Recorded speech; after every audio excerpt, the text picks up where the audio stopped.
Hey guys, welcome to Bar Z. My name's Stan, and we're going to walk you through the Bar Z shop extension. I've added 12 by 48 feet out the back side of the shop, and I matched the existing structure as much as I could. It's by a company, a lot of people ask, it's by a company called Oldrich Building Systems up in Arvin, California, and that's just out of Bakersfield. So we're going to do this in phases. This is phase one. Walls, roof, outer structure, and things like that. Phase two is going to be roll-up door and structures for inner skins. Phase three is going to be inner skins, lighting. Phase four will be electrical upgrades. We've got some stuff in the works for a bigger phase converter and more bigger panel and distribution for the shop, electrical distribution. And then after that, maybe some painting, and inside skins and some final touches inside. We got to think about airlines too. So this thing is, the Monarch triggered all of this. So it's ripples in a pond. It just starts little and it's the butterfly effect, shop style. All right, so let's get to it. Let's go look at phase one. At least we got that done. And let's look at phase one, start to finish. Well, good morning, everyone. It is still pretty early in the day. It's 7:15, and I had a reach lift delivered this morning at 6:30, which I'm sure my neighbors didn't appreciate. But running a diesel at 6:30 in this neighborhood's sometimes frowned upon. But this morning we're moving the lathe around. We're actually building the shop around the lathe, so I'm getting the lathe away from the work area so we can do some of our work. I need to spin it around. I got a choker around the pallet, or the pallet dolly, and just giving it a pull right now. So we're just giving it a slow, gentle spin. I can do this by myself. I just got to keep an eye on that wall, make sure it doesn't roll into the wall. But it's going good. We're just going to spin this around and get it out in the open so we can get ladders in. And we're starting to peel off some of this fascia. I've already done some dissecting down there. Let me try to zoom in down there. And I've pulled the fascia off the gutter, pulled a little bit of the awning sections out there where we're going to be adding on to the patio area.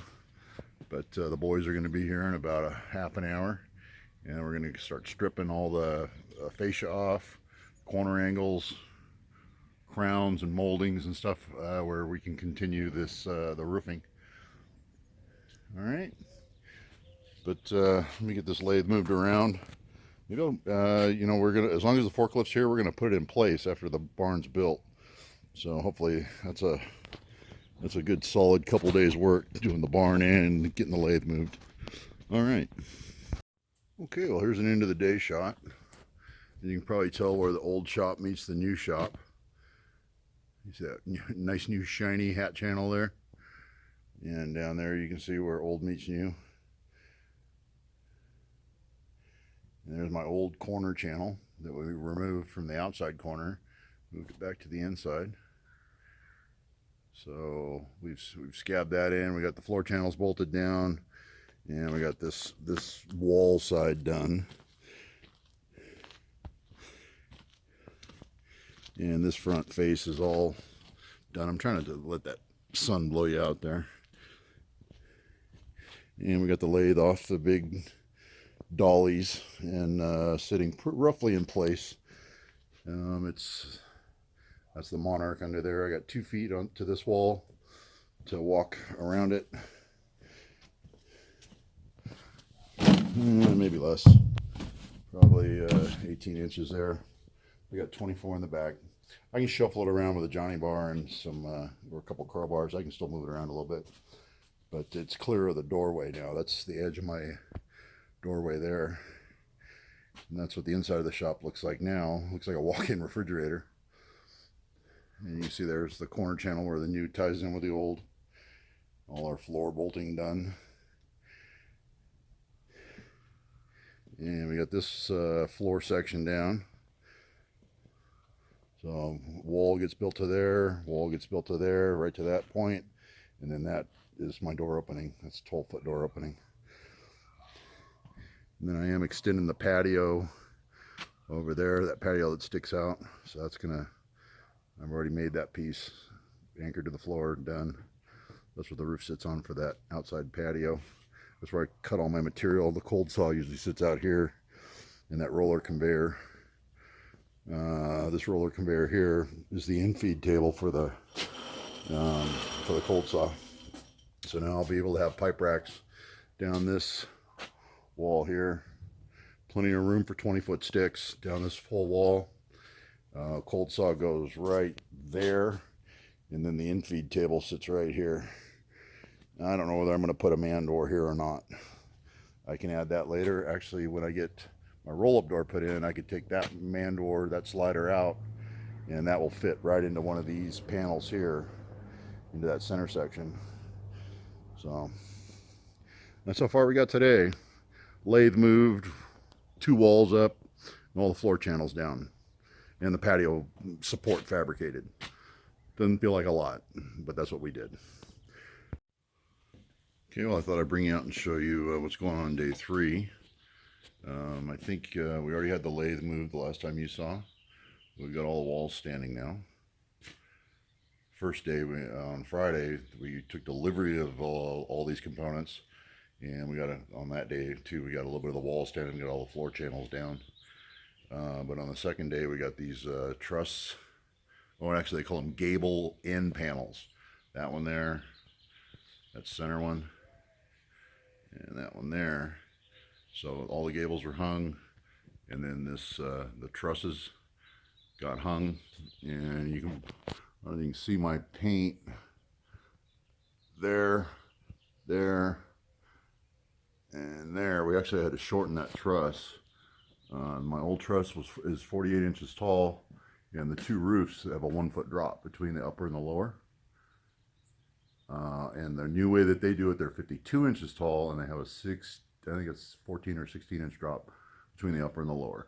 So that truss came in wrong, and I had to shorten it. But everything else worked out good. That roof, we had to actually lower it slightly to match, but that's my door opening that I wanted. I came in at 10 foot 2 inch high and 12 feet wide. And we're gonna be putting a roll-up door in there. So there's gonna be a coil door in there. I'm probably gonna build me a here and right here. We're probably gonna put in like a channel or something. The door's actually 12 foot's overkill. I don't need a 12-foot opening. So I mean, I could live with even all the way down to a 10-foot opening. A 10 by 10 would be fine. But I need something to bolt my roll-up door tracks to. With that truss there, I got nothing. The truss is flush with the door jamb. So we're gonna put some kind of trimmer in there to put the roll-up door on. All right, and today's day 3, and we're gonna get a roof on it. So all you're seeing now is blue sky. We're gonna try to get a roof on this. And that includes a patio too. I've got a little awning off to the side over here,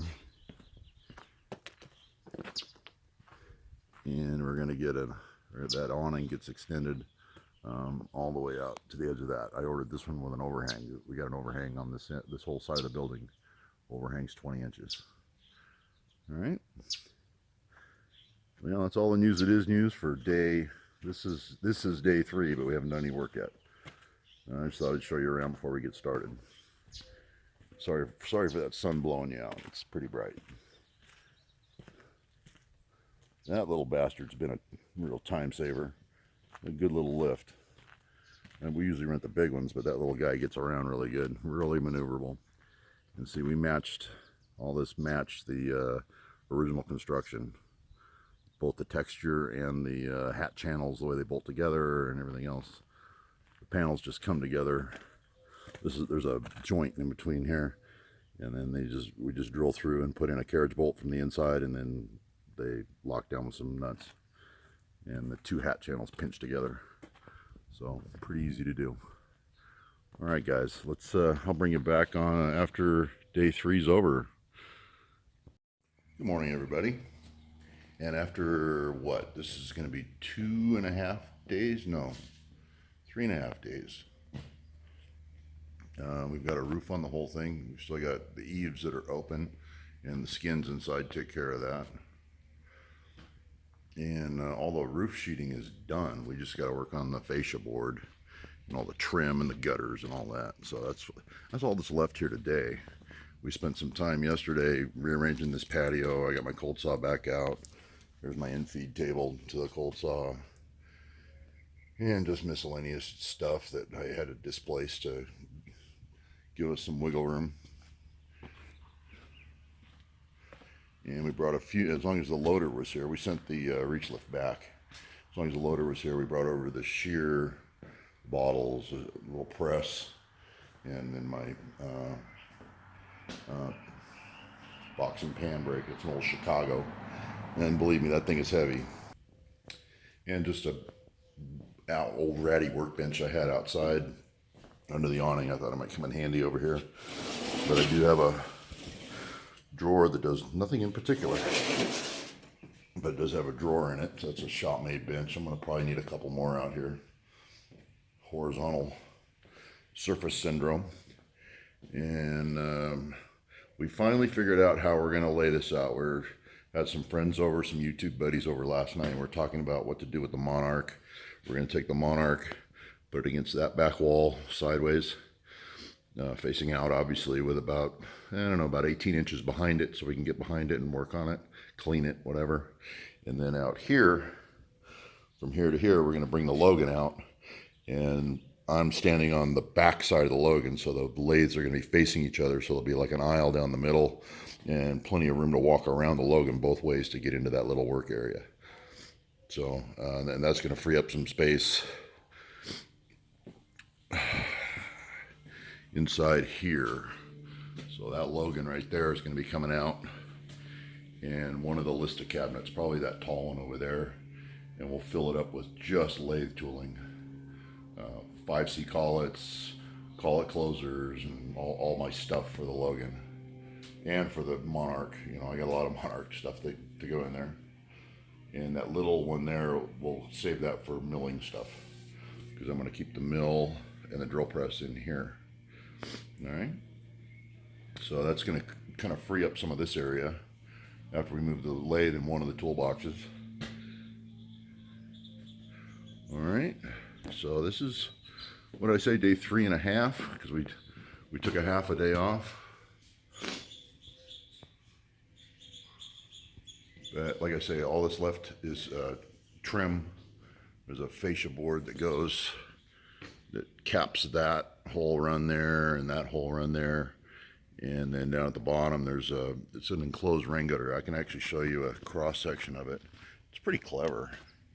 It trims it out, and it, wow, it's bright out here.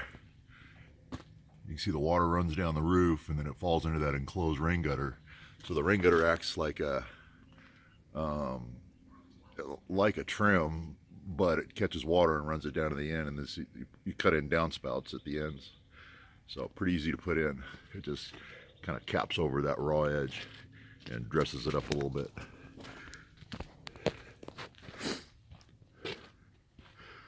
Okay. Sorry for the shaky camera. We are handheld, just to get you around and see everything. But there's your profile of the whole thing. It matches the profile of the old barn. All right, we got some trim work to do, and I'm going to be, we're going, the walls are white. I ordered a gray door. My door is still 2 weeks out. And then we're going to paint all the fascia board black, or the fascia trim black. So it'll be white and gray and black. All right. Maybe I'll bring you back after we paint. Who am I kidding? I hate painting. I'm probably never going to do it. I think we're going to bring this video to a close. All right, guys. Thanks for watching.